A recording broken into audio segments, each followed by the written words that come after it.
লোটে মাছ তো আপনারা অনেক রকমভাবেই রান্না করেছেন, কখনো এভাবে ফ্রাই করে দেখুন, দেখবেন খেতে যতটা দুর্দান্ত লাগে বানাতেও কিন্তু খুব সহজ। এরকম লোটে মাছ ফ্রাই আপনারা সন্ধ্যের স্ন্যাক্সে খুব সহজেই কিন্তু বানিয়ে নিতে পারেন।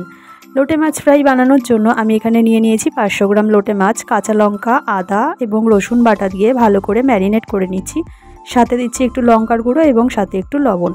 ভালো করে ম্যারিনেট করে নেওয়ার পর এখানে আমি কর্নফ্লাওয়ার আর গোলমরিচের গুঁড়ো একটা কোটিং করার জন্য ভালো করে মিশিয়ে নিচ্ছি। এখানে আমি 2টো ডিম ফাটিয়ে নিচ্ছি, দিয়ে দিচ্ছি একটু গোলমরিচ গুঁড়ো, একটু লবণ। ভালো করে ডিমটাকে ফেটিয়ে নিয়ে কর্নফ্লাওয়ারের মধ্যে একটা একটা করে মাছগুলোকে কোটিং করে নিয়ে ডিমের গোলায় চুবিয়ে নিয়ে এখানে আমি বিস্কুটের গুঁড়ো দিয়ে ভালো করে কোটিং করে নিচ্ছি। এখানে যেহেতু আমি ঘরোয়া উপকরণ দিয়ে তৈরি করছি তাই আমি বিস্কুটের গুঁড়ো দিয়ে করছি, আপনারা চাইলে ব্রেড ক্রাম দিয়েও করতে পারেন। এখানে আবারও ওই একই প্রসেসে আমি মাছগুলোকে কোটিং করে দিচ্ছি। আমি এখানে সব কটা মাছ এইভাবেই কোটিং করে নিয়েছি। এবার আমি মাছগুলোকে ভাজার জন্য নিয়ে নিয়েছি কড়াইতে রিফাইন তেল। তেলটা কিন্তু আমি খুব ভালো করে গরম করে নিয়েছি। তেলটা কিন্তু একেবারেই গরম করে রাখতে হবে আগে থেকেই, অল্প গরম থাকলে কিন্তু মাছগুলো ফেটে যেতে পারে।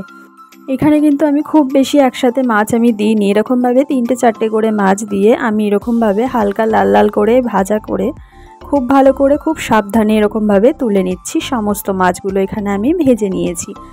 আমাদের কিন্তু লোটে মাছ ফ্রাই একেবারেই তৈরি। এরকম লোটে মাছ ফ্রাই আপনারা কিন্তু খুব সহজেই বানিয়ে নিতে পারেন। বানাতে যতটা সহজ, খেতে কিন্তু দুর্দান্ত লাগে। সন্ধ্যের স্ন্যাক্সে দারুণ জমে যাবে।